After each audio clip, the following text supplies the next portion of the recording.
jóvenes, y este es Timoteo, ¿sí? Uno de esos jóvenes apasionados por Dios. En esa época la pasión era mucho mayor que la de ahora. Hoy estamos pensando en que no hay pasión, en que hay mucha contaminación, ¿cierto? En que hay muchos líderes y pastores que, como decía la lectura de esta mañana, necesitan ser purificados, limpiados, cambiados, transformados. Y lo necesitamos todos, amén. Tal vez algunos más y otros menos, pero se necesita la presencia del Espíritu Santo para ministrar en su templo, amén. Vamos a ver una palabra que yo quiero confesarles algo. Yo esta semana decía, Señor, ¿a qué horas voy a preparar el mensaje? Pero le pedí a Dios y anoche no sabía qué hacer. Y el Señor me trajo, yo me fui finalmente a acostar. El Espíritu Santo, quiero que me hables, me digas en un sueño que voy a predicar. Y yo me acuerdo que esta palabra yo ya la había visto hacía rato, la tenía yo guardada. Y yo decía, Señor, y saben, les voy a confesar algo. Tuve un sueño y el Espíritu Santo me decía, dile a la iglesia qué clase de cristianos somos. Dile a la iglesia qué clase de cristianos somos. Me lo repitió como 3 veces. Yo me paré esta mañana, yo no le conté ahorita esta mañana. Y decía, Señor, ¿eso es lo que tú quieres que yo les diga?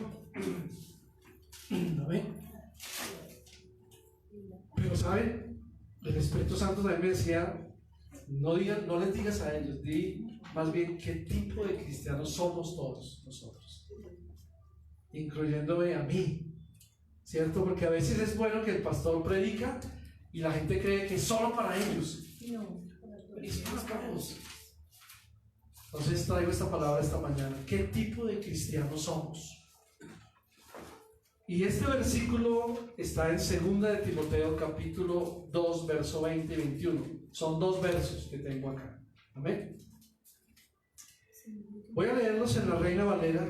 Si ustedes tienen su Biblia ahí o cualquier versión que tengan, ábranlo por favor ahí, segunda carta a Timoteo capítulo 2, verso 20 y 21. ¿Lo tienen ya? Sí.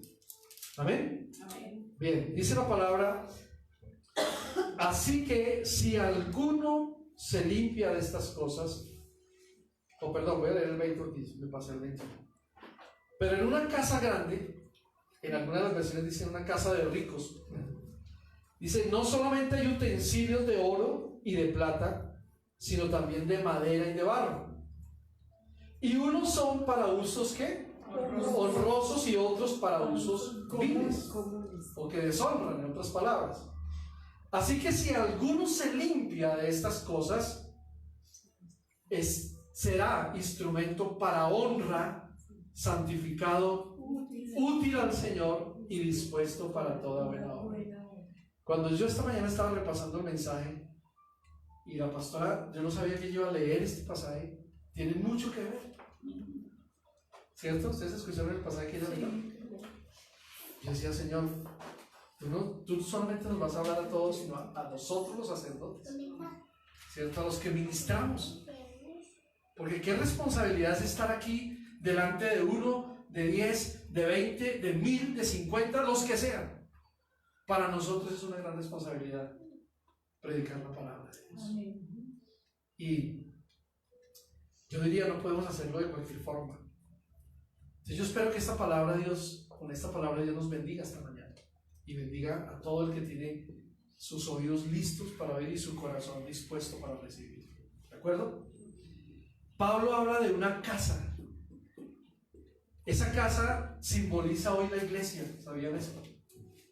La iglesia de Jesucristo. Y dentro de esa casa, como dentro de cualquier casa, siempre hay cosas, ¿cierto? Hay instrumentos de oro, de plata, de barro, de madera, lo que haya.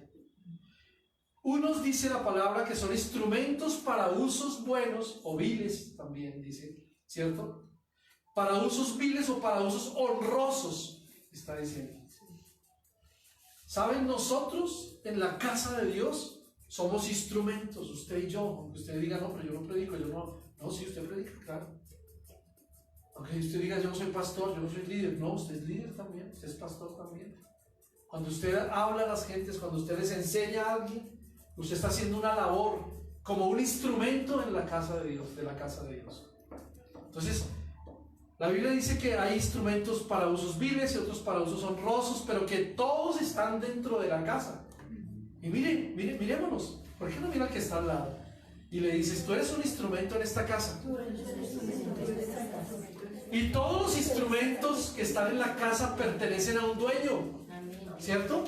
¿Quién es el dueño de esta casa? El Señor. Y usted y yo somos instrumentos de la casa, ¿cierto?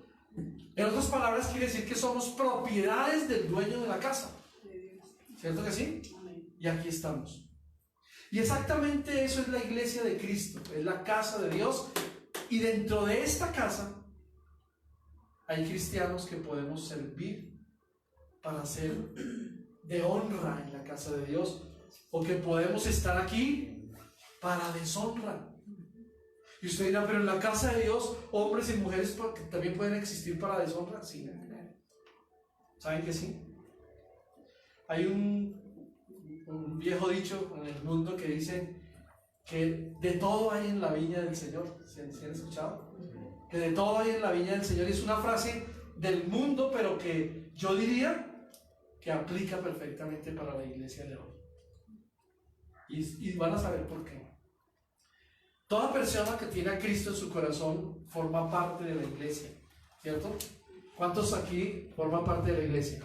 Lo mejor, ¿cuántos aquí tienen a Cristo en su corazón? Amén. Díganlo con alegría, amén. Amén. ¿Cierto?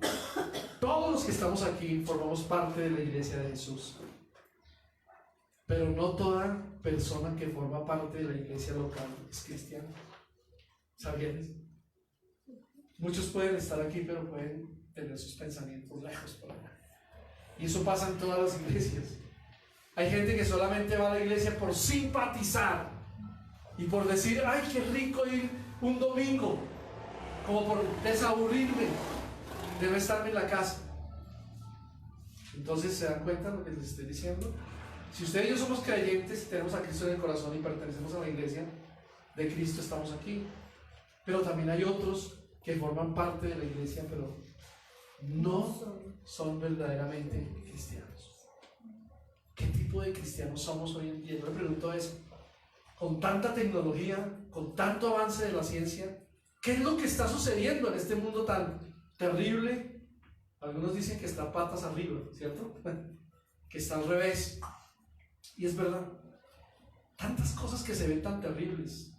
Usted nomás prende las noticias o el televisor y usted dice que ya no quiero ver más porque es lo mismo. Solo maldad, solo robo, solo pecado, solo tal. Y es verdad, es triste ver eso, ¿cierto? Cada uno de nosotros debe procurar no ser solamente hijo o hija de Dios, sino también hijo o hija de Dios que le agrade a Dios en todo. Usted necesita ser un instrumento y yo necesito ser un instrumento de Dios para honrarlo, no para deshonrarlo. ¿Cuántos vienen a las iglesias y honran a Dios y levantan las manos y adoran a Dios y salen y hacen lo contrario? El primero que se encuentre le lanzan una palabra, por ejemplo, o un mal genio que le da y entonces tratan mal a la gente, ¿no? ¿No se dan cuenta de eso? A veces pasa eso. La gente se santifica solo cuando está en la iglesia. Recibe solo cuando está aquí en las cuatro paredes, pero salen y afuera son otras personas. Y eso es triste, ¿saben? Nosotros no podemos ser instrumentos para deshonrar el nombre de Dios, sino instrumentos ¿para qué? Para honrarlo, porque pertenecemos a una casa. ¿De acuerdo? No debemos procurar ser parte de la iglesia, sino también que mi vida sea parte para honrar a Dios y para honrar a la iglesia. Eso es lo que está diciendo Pablo a Timoteo. Se lo está diciendo a un joven pastor de una iglesia de esa época. Y por eso esta mañana vamos a hablar de algunos de esos tipos de cristianos. Y tal vez vamos a comprender en esta mañana cada uno de nosotros si nos podemos identificar con alguno de ellos. Quizás usted diga, yo soy de esos, o yo no soy de esos, ¿cierto? Pero el Espíritu Santo es el que nos va a redarguir a nosotros y nos va a decir qué clase de cristianos somos en una iglesia, qué clase de cristianos somos cuando estamos afuera, cuando estamos en la empresa, cuando estamos en el trabajo, cuando estamos en el colegio, en la universidad, en el estudio, donde sea. Porque nosotros aquí nos vemos muy bonitos todos, ¿cierto? Pero afuera cada uno en su lugar es uno diferente. Cada persona es un mundo totalmente diferente, ¿verdad? Por eso yo quiero que ponga su mano en el corazón y le diga: Señor, háblame esta mañana. Quiero que tú me ayudes esta mañana. Que podamos imitar tal vez alguno de los tipos de cristianos que vamos a ver ahora. Pero háblanos a cada uno de nosotros para anhelar ser hijos de Dios y poder ser utensilios para la honra tuya. Amén. El primer tipo de cristianos son los buscadores. Los buscadores. Vamos a ver una palabra de Dios aquí que está en el Evangelio de San Juan, capítulo 1. Ese es el primer tipo de cristianos, los buscadores. Evangelio de San Juan, capítulo 1, verso 36. ¿Ven? ¿Lo tiene ya? Vamos a leer el verso 36 al 38. 1, 36 al 38. ¿De acuerdo? Dice la palabra: y mirando a Jesús que andaba por allí, dijo: he aquí el Cordero de Dios. Le oyeron hablar los discípulos y siguieron a Jesús.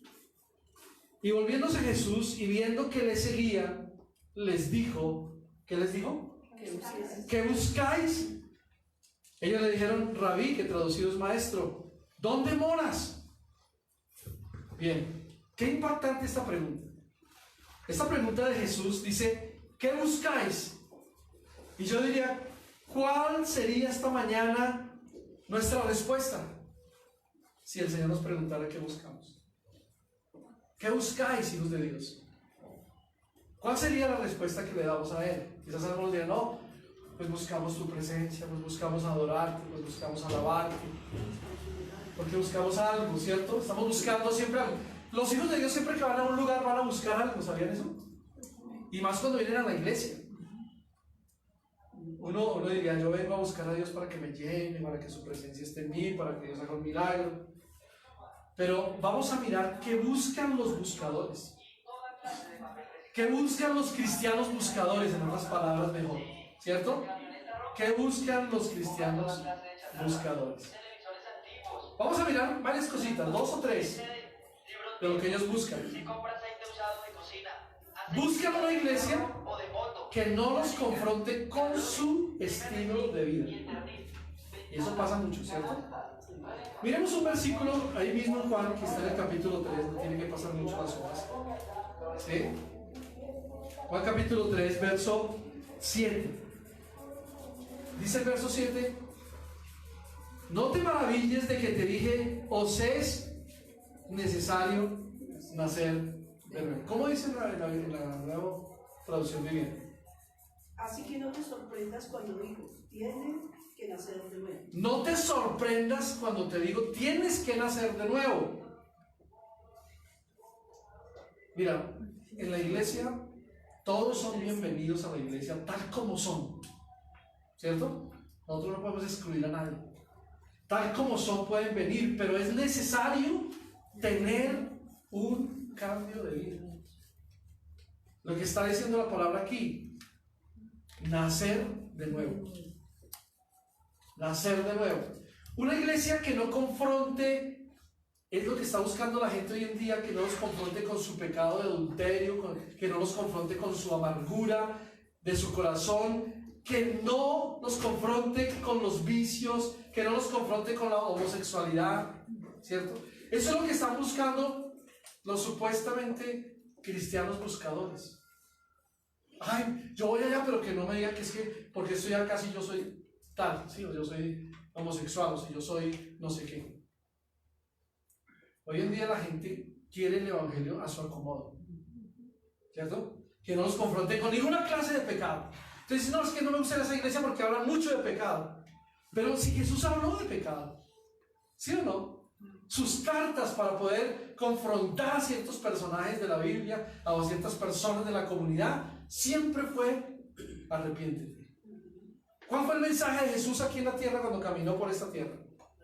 arrepentimiento. Él decía, arrepentidos, volveos a Dios. ¿Sí? Porque el reino de los cielos está cerca. ¿Y qué hacían? Tenían que arrepentirse los que querían. Bueno, no era para todos. Yo digo, si Jesús estando en la tierra le daba una orden y muchos lo hacían y otros no lo hacían, ¿cómo es ahora que ni siquiera Jesús está aquí y no lo podemos ni ver? Lo sentimos, sí, lo tenemos en el corazón, pero es triste ver hoy cómo la gente es tan fría, ¿cierto? Tan dura de corazón, no quiere nada con Dios, y eso es muy triste. Siempre esas personas que buscan una iglesia donde no les digan nada del pecado de ellos, entonces van a ser como esos turistas espirituales que van a caminar de aquí para allá, de lugar en lugar, ¿cierto? Para que no los molesten, ni ellos decidan tener un cambio de vida. Entonces siempre van a permanecer ahí. Entonces si ven que los confrontan, prefieren irse a otro lugar. Pero la palabra de Dios dice que el pecado los alcanzará. Que en algún momento ellos van a tener que reconocer que es Dios que les está hablando y que un día se tienen que arrepentir de verdad. O si no, no van a ir a la vida eterna. Así de simple. No van a ir al cielo.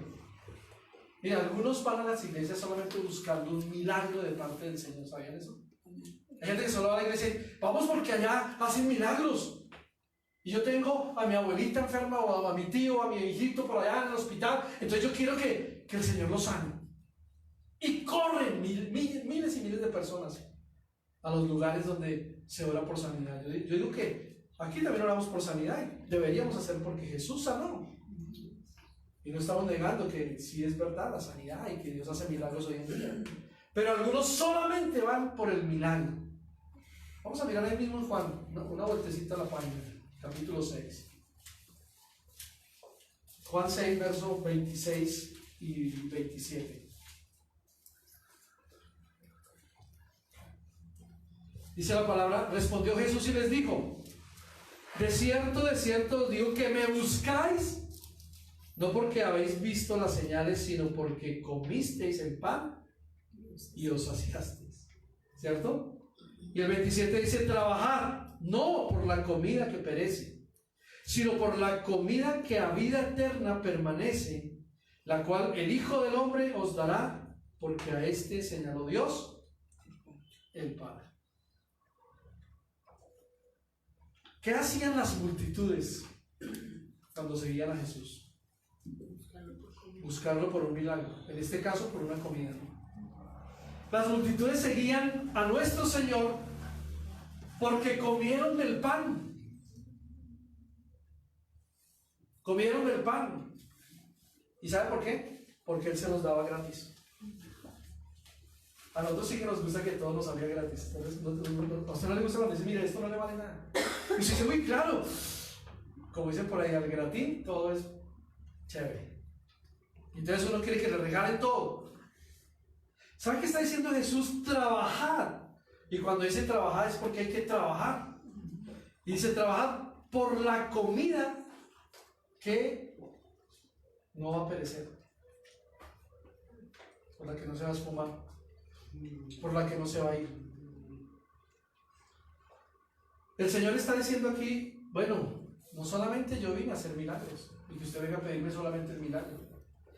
El milagro y las sanidades y todo lo que Dios quiere suplir a su iglesia es parte de la comunidad, es parte de la iglesia, es parte de la predicación, es parte de todo. Jesús no se equivocó cuando dijo, mas buscad primeramente ¿qué? El reino de Dios, su justicia. Y lo demás vendrá por añadidura. Ya se lo saben de memoria, muy bien. Pero las multitudes buscaban a Jesús porque les daba el pan gratis. Pero ¿sabe qué pasaba? Ellos no creían. Solo querían saciar su estómago. Y ya, listo, con eso tuve. Y no hay problema. No lo amaban. Ni lo aceptaron ni siquiera como Mesías. ¿Usted no les parece que hay ese tipo de creyentes hoy en día también? Que buscan solamente algo para saciarse y ya, no me importó más. Muchos cristianos andan solamente en busca de una sanidad, en busca de un trabajo, en busca de recuperar su matrimonio o en busca de otra cosa menos de buscar a Jesús. Todo lo que sea, pero es que Jesús, qué aburrido. Es que no me hablen hoy de Jesús. Nosotros nos encontramos a diario con personas que no quieren que les hablemos del Señor. Y qué pena, a veces nosotros no podemos decir que no, porque Jesús está en nuestra boca. Los creyentes deben tener a flor de labios la palabra de Dios para predicarle a la gente. Y decirle, mira, Jesús te ama, Jesús. Ay, no, otra vez. No. Y eso pasa hoy en día en el mundo. No quieren buscar a Jesús. ¿Sabe qué pasa con personas así cuando van, esos cristianos buscadores? Solamente buscan un milagro y nunca vuelven. Solamente buscan que les alivie un poquito el alma y se van y nunca más regresan. ¿Cuántas personas de los que están aquí, porque muchos de los que están aquí permanecen con nosotros todavía, han visto cuántas personas han pasado por este lugar? Muchas, ¿cierto? Yo me acuerdo de una pareja que vino y que cuando fue confrontada con su pecado, que estaban en fornicación, dije, ¿sabe qué? Miren la respuesta tan descarada que nos dieron. Pastora, me gustó todo, o pastores nos dijo, todo lo que ustedes me dijeron me gustó, pero eso de que no me acueste con mi novia no me gusta. Y saben, nosotros le estamos diciendo, ustedes para vivir una vida cristiana tienen que hacer las cosas al derecho. Por favor, sepárense ya de esa fornicación y cásense si es que Dios los quiere para que se casen. Pero no vivan más en pecado. Y descaradamente me dijo este hombre, me gustó todo, pero esa partecita no me gustó. Y no volvieron. ¿Qué clase de cristianos tenemos hoy en la iglesia? Pensemos por un momento.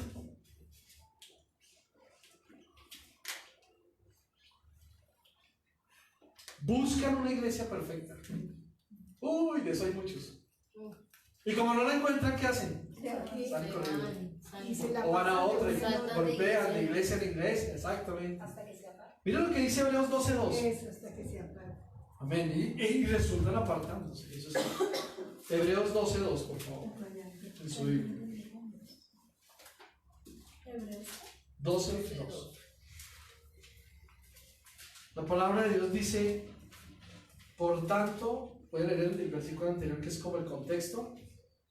Por tanto, nosotros también, teniendo en derredor nuestro o alrededor de nosotros una gran nube de testigos, despojémonos de todo peso, ¿cierto? Y del pecado que nos asedia, y corramos con paciencia la carrera que tenemos por delante. Ese es el verso 1. El verso 2 dice, puestos los ojos en ¿quién? En Jesús. Puestos los ojos en Jesús, el autor y consumador de la fe, el cual, por el gozo puesto delante de él, sufrió la cruz, menospreciando el oprobio, y se sentó a la diestra de ¿dónde? Del trono de Dios, a la diestra del Padre. Buscan una iglesia perfecta.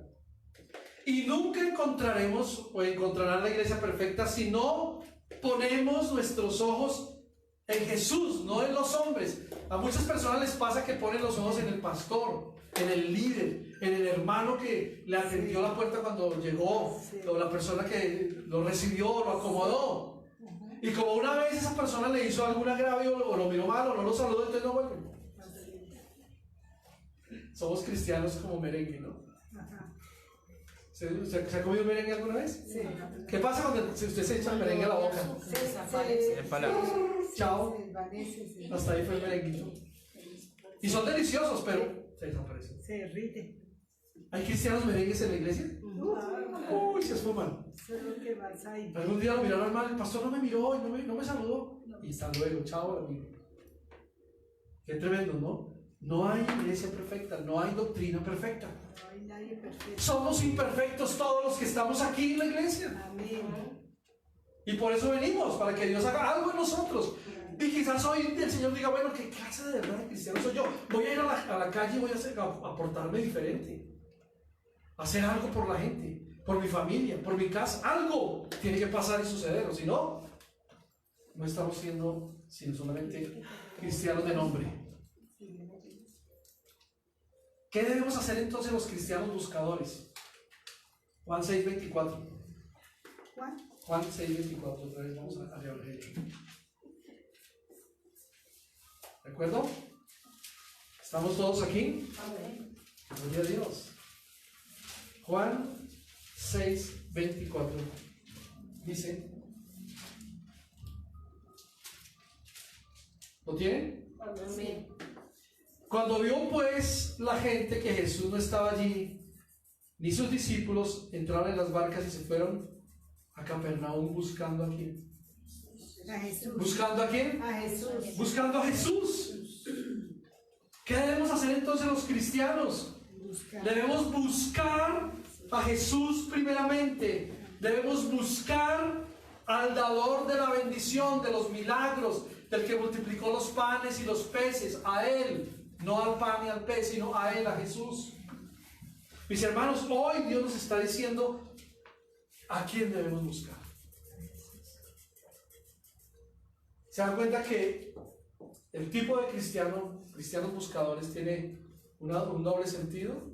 Si tú lo buscas de verdad o si tú lo buscas por querer un beneficio, un interés, como lo hace hoy mucha gente. Muchos son interesados, pero muchísimos hay gente interesada. Los cristianos debemos buscar no comodidad, no entretenimiento, no solamente alabanza, porque hoy en día mucha gente dice, uy, es que allá hay luces, uy, es que allá hay baile. Cristotecas, es claro. Cristotecas, ¿no? O allá hay tal cosa. Pero la gente, eso nos atrae. Pero usted va y mete la mano allá y hay 2 o 3 que si quieren buscar a Dios. ¿Sí? Y la alabanza no es mala, es buena. La adoración es muy buena. Pero el show es el malo. Porque ¿sabe qué pasa? Eso distrae a la gente. Eso distrae. Y la gente está entretenida. Entonces, bueno, este domingo voy a ir a la iglesia tal porque así me gusta, porque uy, es la machera, las luces, la cámara, la acción, el baile. Eso me gusta a mí. Esos son los cristianos buscadores solamente de cosas que les agrada al alma. Usted sabe que en el alma está que las emociones. Entonces, ay, eso es tan rico allá. Y se van. Y usted le pregunté qué, el pastor, qué fue lo que predicó. Sí. Yo no me acuerdo, pero tan rico, todo chévere. Eso fue la bendición. ¿Qué tipo de cristianos son? El segundo tipo de cristianos es este, cristianos por emoción. Por eso entramos a las emociones. Vamos a mirar la palabra de Dios en Mateo 13. Mateo capítulo 13.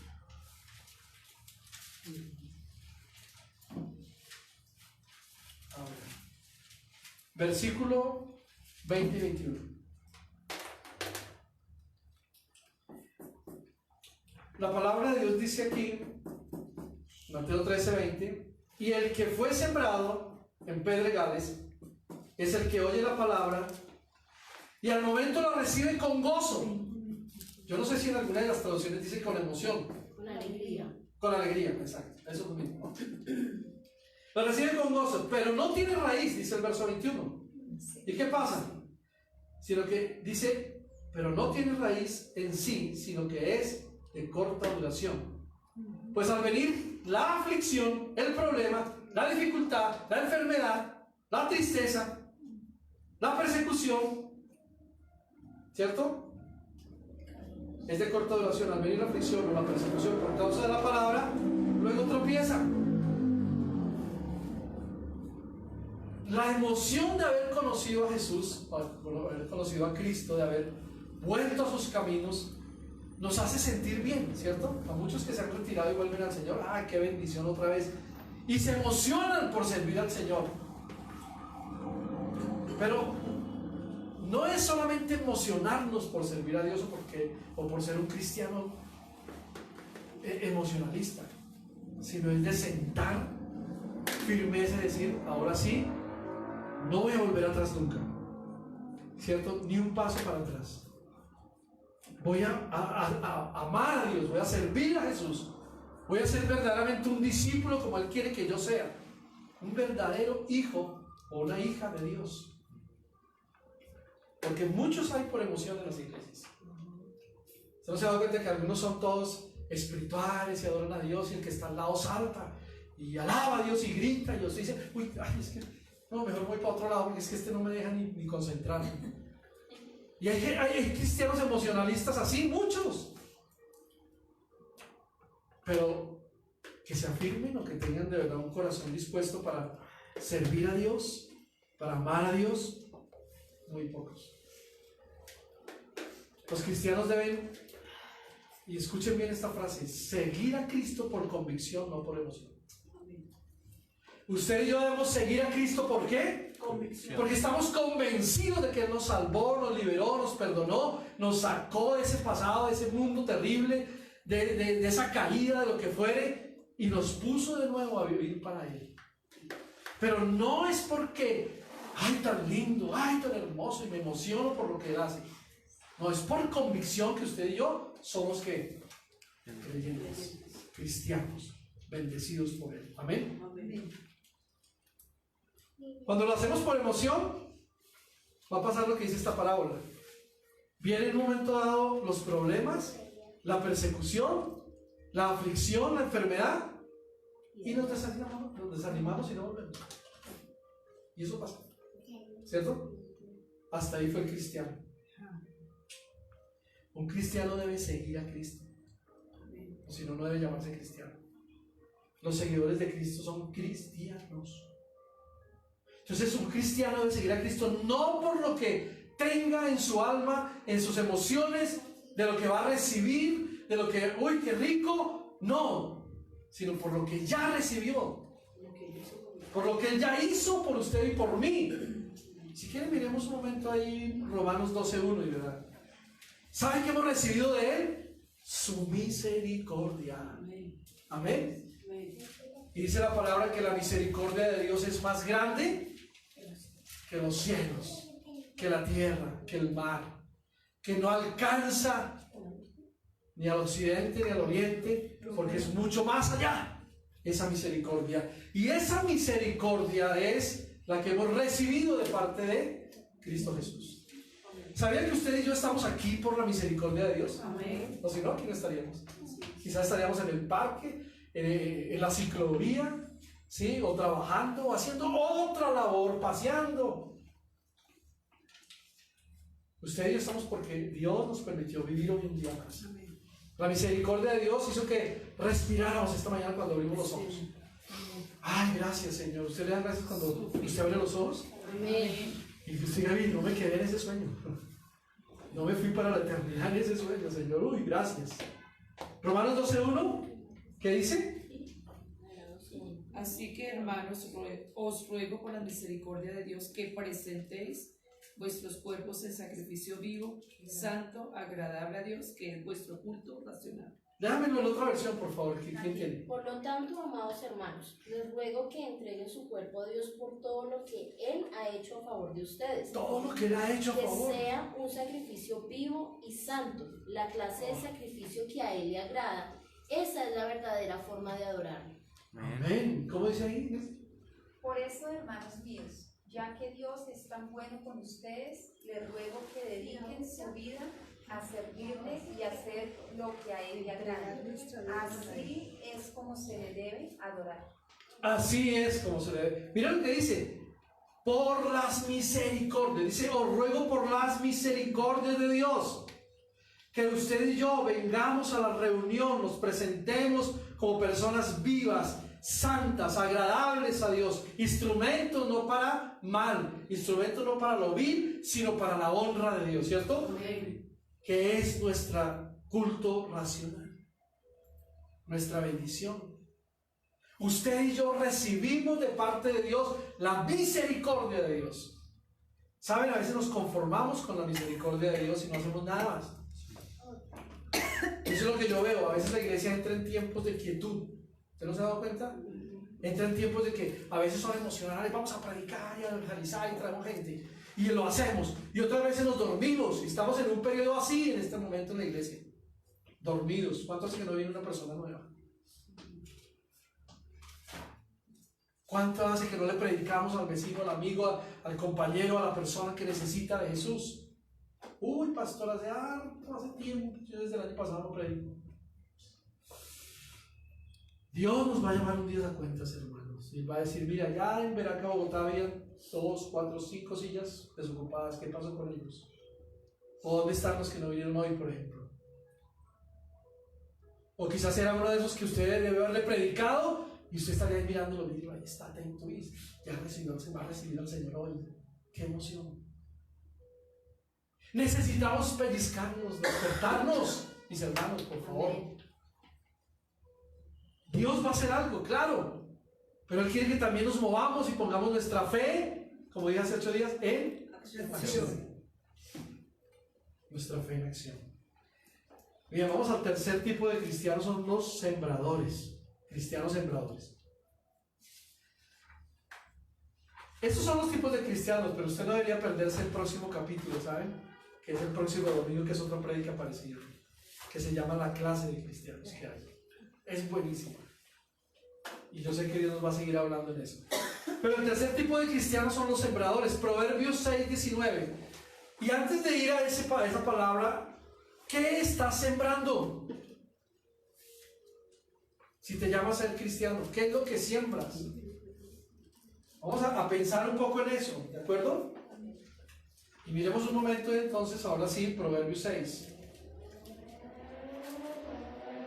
Proverbios capítulo 6, versículo 19. A partir del verso 16, hay algunas cosas que Dios no le gustan. Que la palabra literalmente dice que Él aborrece, que Él odia, dicen otras versiones. Y dice la palabra, y voy a leer el contexto, versículo 16, dice: 6 cosas aborrece Jehová, ¿cierto? Y aún 7 abomina su alma. O sea que son 7, no 6, ¿cierto? Los ojos altivos, 1. La lengua mentirosa, 2. Las manos derramadoras de sangre, 3. El corazón que maquina pensamientos inicuos, 4. Los pies presurosos para correr al mal, 5. El testigo falso que habla mentiras, 6. Y el que siembra, ¿qué? Discordia entre hermanos. ¿Qué estamos sembrando? Mire, por favor, los hijos de Dios no podemos sembrar odio en los demás, ni rencor, ni discordia. Hay muchos que siembran no una buena semilla, sino la semilla de la discordia, del pleito, de los chismes, de las envidias. Y usted dirá, pero eso pasa en la iglesia. Sí pasa en la iglesia.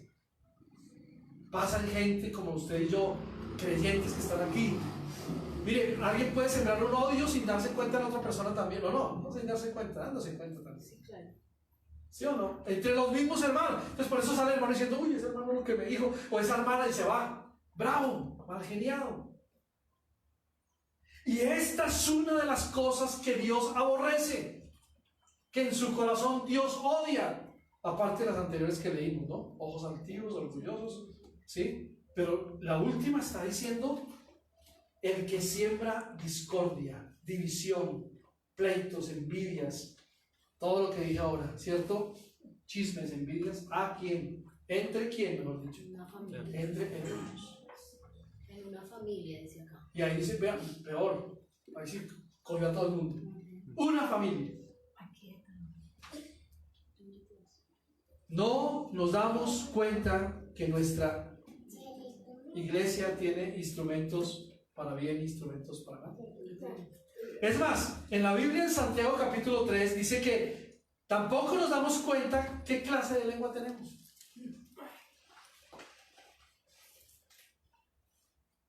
Una lengua que tiene la capacidad de causar mucho bien o mucho mal. Destrucción. Leamos un momento Santiago 3, versos 5 y 6. Santiago capítulo 3, versículos 5 y 6. Igual, todo ese capítulo 3 de Santiago habla sobre la lengua. Eso tenía que haber ese capítulo ahí, porque hoy en día, y mucho antes también se hablaba mucho con esa lengua, ¿no? Y se habla con esa lengua para bien o para mal. Todos ofendemos muchas veces en el dos. Exacto. Mire que el verso 5 y 6 dice: así también la lengua es un miembro pequeño, pero que se jacta de grandes cosas. He aquí cuán grande bosque enciende un pequeño fuego. Y la lengua es un fuego, miren lo que está diciendo. Un mundo de maldad. La lengua está puesta entre nuestros ¿qué? Miembros y contamina el cuerpo e inflama la rueda de la creación y ella misma es inflamada por el infierno. ¡Oh! ¡Qué tremenda palabra ahí!, ¿verdad? No nos damos cuenta que nuestra lengua tiene la capacidad de causar muchísima destrucción. O a veces bien. Pero hoy en día es más lo que causa la lengua de malo que de bueno. Usted con la lengua puede destruir a alguien, ¿sabía? Solamente hablando mal de esa persona. Y sabes que la persona, mírela, ay, tan perezosa, mírela, tan no sé qué, mírela, tan chismosa, mírela, tan, ¿cierto? Hermanos, debemos cuidar nuestra lengua. Dice la Biblia que de una fuente de agua no puede salir agua dulce y agua salada al mismo tiempo. O sale amarga o sale dulce, pero las dos no. Y qué triste es cuando usted y yo nos convertimos en esos colaboradores del enemigo sembrando la cizaña. Hay una palabra ahí en Mateo capítulo 13 también que habla sobre eso. Y es una palabra aliciente. Vamos a mirarla un segundo, por favor. Mateo 13, 24 al 26.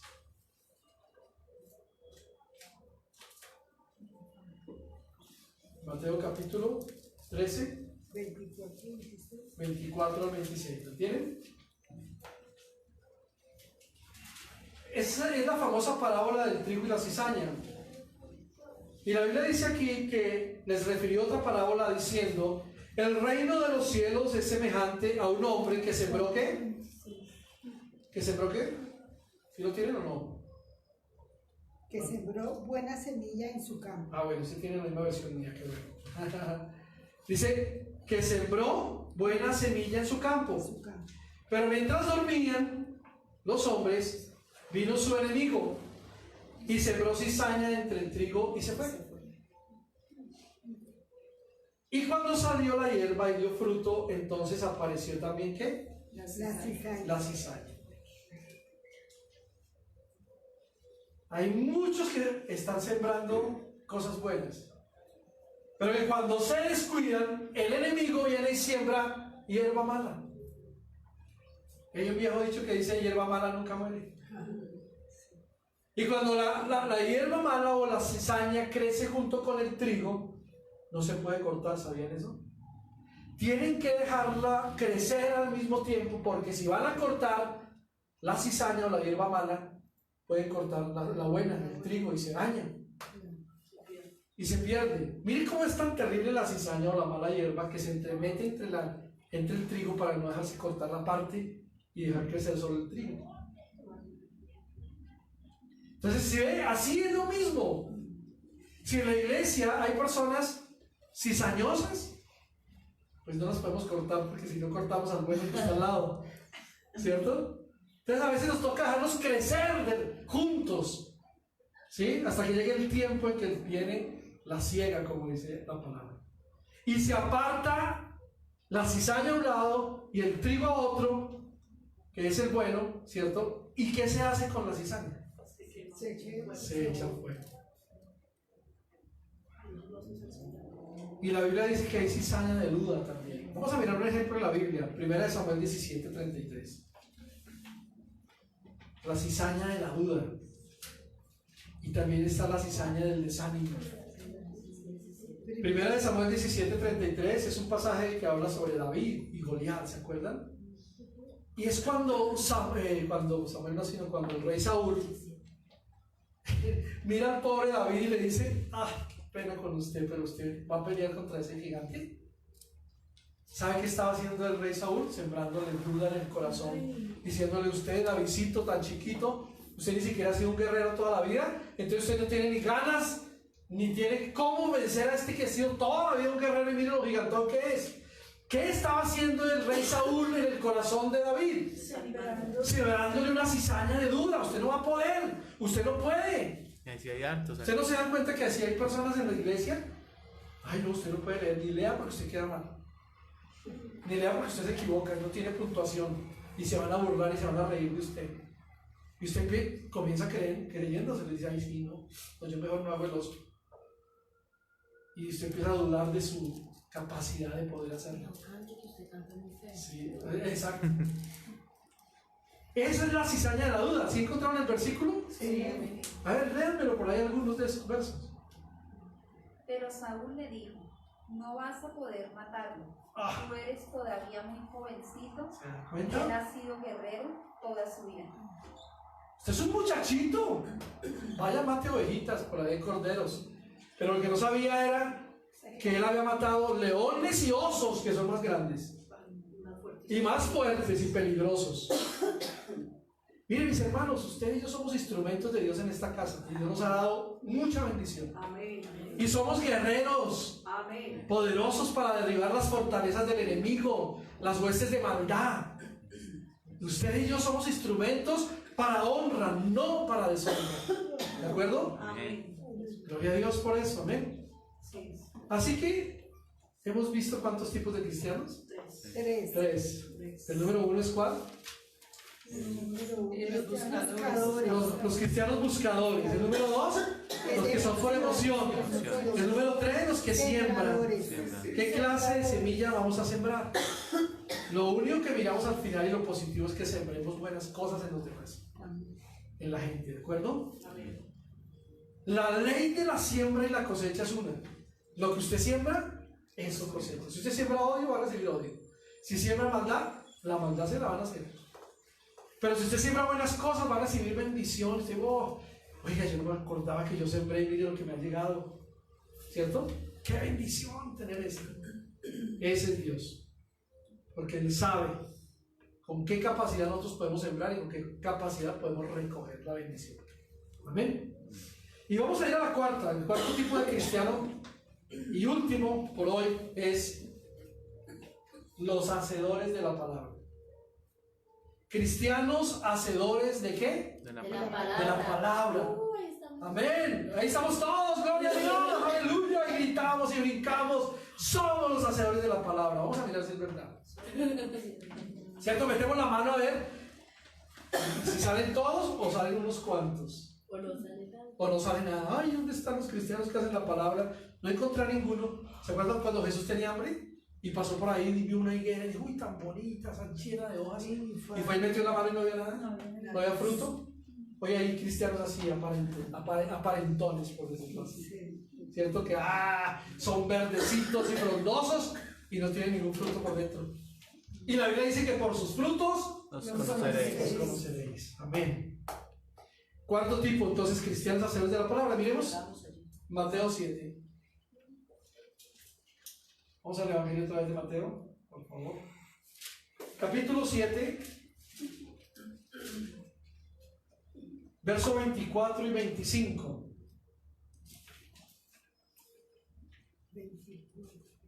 24 y 25.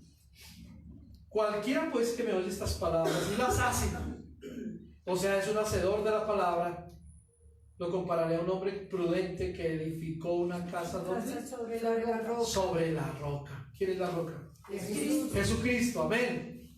Descendió lluvia, problemas, dificultades, vinieron ríos, soplaron vientos, golpearon la casa, contra aquella casa durísimo y no cayó. ¿Por qué? ¿Por qué? Porque estaba Dígalo otra vez, ¿por qué? Porque estaba fundada sobre la Porque roca. estaba fundada sobre la roca. ¿Dónde está fundada tu casa? Sobre Jesús. La roca. ¿Dónde están fundados los cristianos hacedores de la palabra? Cuando nosotros somos hacedores, estamos edificados en la roca. Un edificio no se puede edificar en la arena o en el barro porque se cae. O una casa. Necesita una roca fuerte, unos cimientos firmes para que se sostenga, o si no, se va al piso. Amén. Y cuando usted y yo estamos fundados en la roca, a pesar de los problemas, las dificultades, la enfermedad, ¿sí? Lo terrible que son los hijos, lo terrible que es mi marido, lo terrible que es mi esposa, lo terrible que es el vecino. Todas esas dificultades que vemos a diario, ¿sí? Toda esa cantidad de problemas, de los chismes, de las críticas, de los defectos. Si usted y yo estamos fundados sobre la roca, nada nos hará Nada nos va a mover de la roca que es Jesucristo. Así que yo los invito a que se siembren sobre esa roca.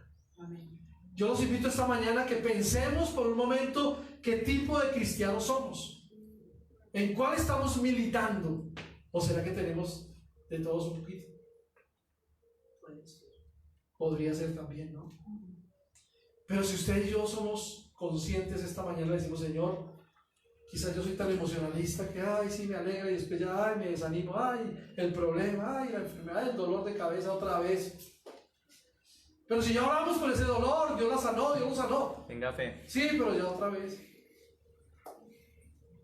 Mis hermanos, Dios quiere creyentes firmes, que no estemos dormidos, que le creamos a Dios, que le digamos: Señor, mira cuánta gente afuera necesita de tu palabra, y nosotros aquí conformes con lo que tenemos. No más conformismo. Seamos esos cristianos hacedores de la palabra. Dice la Biblia: no sean tan solamente oidores, sino ser hacedores de la palabra de Dios. Santiago 1, creo, o 2, algo, 2:6 me parece que es. Seamos hacedores. Qué feo es que le digan: ah, usted es cristiano, pero usted no, parece que no lo ve. Eso es terrible, claro, que se lo digan a uno y lo confronten. Una cachetada. Por eso es que buscamos solo el bien para mí y para mi familia. No, mis hermanos. Donde está el Señor Jesús hay incomodidad, ¿sabían eso? Uno no puede sentirse cómodo: ay, sí, es rico, Jesús, échame airecito con el ventilador, con el, ¿cómo se llama? El abanico, Jesús. No, que usted diga: no, Jesús, voy a traer seguidores más para ti, voy a predicar a mis vecinos, a mis amigos. No, necesitamos que venga gente que necesita ser libre, ser sanado, ser bendecido. Y vamos a hacer hoy un compromiso con Dios, ¿de acuerdo? Amén. Un compromiso con esta palabra. No es que yo sea el emocionalista, el sembrador de malas cosas, sino que sea el hacedor de la palabra de Dios. Amén. Imitadores de mí como yo de Cristo, dijo Pablo. ¿Se atrevió a decirlo? ¿Y por qué sería? Uno de los hombres que más escribió el Nuevo Testamento, el Nuevo Testamento, las cartas, el que más predicó en toda Asia Menor de esa época, el que más iglesias sembró, y nunca dijo: es que fue por mí. A lo que leímos en Hebreos 12: puestos los ojos en quién, en Jesús, el autor y consumador de la fe. Amén. Les invito a que nos pongamos en pie. Vamos a orar esta mañana y vamos a decirle a Dios: bueno, Señor, gracias, necesitaba esta bendición hoy. Necesito santificarme como hijo de Dios, porque la Biblia dice que usted y yo somos real sacerdocio, nación santa, pueblo adquirido por Dios, para que anunciemos a la gente la bendición, las buenas noticias de salvación, la vida eterna. ¿De acuerdo? Así que cierra tus ojos por un momento y vamos a orar esta mañana para que esta palabra no solamente quede en los oídos o haya entrado por un oído y haya salido por el otro, sino que esta palabra de verdad, usted diga: oye, voy a poner en acción algo. De verdad que voy a dejar ese cristiano que solo busco el milagro, que solo busco ser emocionado, que solo busco... No. Voy a consagrarme más, voy a ir a leer la Biblia todos los días. Saben, las distracciones del mundo y del trabajo y del estudio y de muchas cosas nos apartan de cosas de Dios. Uy, harto, eso es, si nos pasa a todos. Usted dice: claro, pero es que tanta actividad, tanta cosa, y verdad, tanto trabajo, tanto estudio, y además que a veces las semanas son cortas porque estas 2 semanas hubo 2 festivos. Y usted dice: ay, ya me alcancé a hacer lo que tenía que hacer. Se acabó el año. Amén. Cierra tus ojos y levanta tus manos al cielo. Padre, quiero darte gracias por esta palabra. Comienza a orar y a decirle: Señor, gracias por esta palabra hoy día de bendición, de ayuno, de cena. Gracias, Señor. Yo quiero que tú obres en mi vida, que esta palabra me haga sentir un verdadero creyente, no un cristiano tibio, no un cristiano falso, no un cristiano emocionalista, no un cristiano que solo busca el placer, las cosas cómodas, sino un cristiano verdadero que siempre buenas cosas, un cristiano que sea hacedor de la palabra de Dios. Señor, ayúdanos a ser esos hacedores de tu palabra y no solamente los oidores. Padre, yo te suplico esta mañana que cada uno de nosotros hagamos un compromiso contigo de ser mejores creyentes, un mejor tipo de cristianos, de los que a ti te agradan, Señor. Esos que verdaderamente buscan tu rostro en el secreto, allá en la comodidad, no, sino en el lugar incómodo, en el lugar estrecho, donde puedo encontrarme con Dios y decir: Señor, úsame como instrumento, que no sea yo un instrumento vil, sino un instrumento verdadero para la honra y la gloria de tu nombre. Padre, gracias por la iglesia. Yo bendigo a mis hermanos que están aquí conmigo en esta mañana y bendigo sus casas, sus hogares, sus familias, que ellos puedan llevar esta palabra y aún compartirla con alguien necesitado, para que seamos instrumentos de honra y no instrumentos de deshonra, en el nombre de Jesús. Levanta tu mano derecha y di conmigo: Señor Jesús, hoy me comprometo a ser un instrumento en tu casa, un instrumento de honra. No quiero deshonrar tu nombre ni ponerlo por el piso. Que tu palabra esté en mi boca, que yo pueda predicar una sana doctrina, una verdadera palabra para los que no creen, que puedas llevar esta palabra a otros y ser bendecido. Señor Jesús, diga conmigo: Señor Jesús, hazme un hacedor de tu palabra y no solamente un oidor, en el nombre de Jesús. Hoy me comprometo a salir de aquí y a poner por obra lo que tú me has dicho, Señor, en el nombre de Jesús. Amén y amén. Dios les bendiga, mis hermanos. Denle un aplauso a Jesús y vamos con gozo a alabarlo. ¿Cuántos quieren alabar a Dios?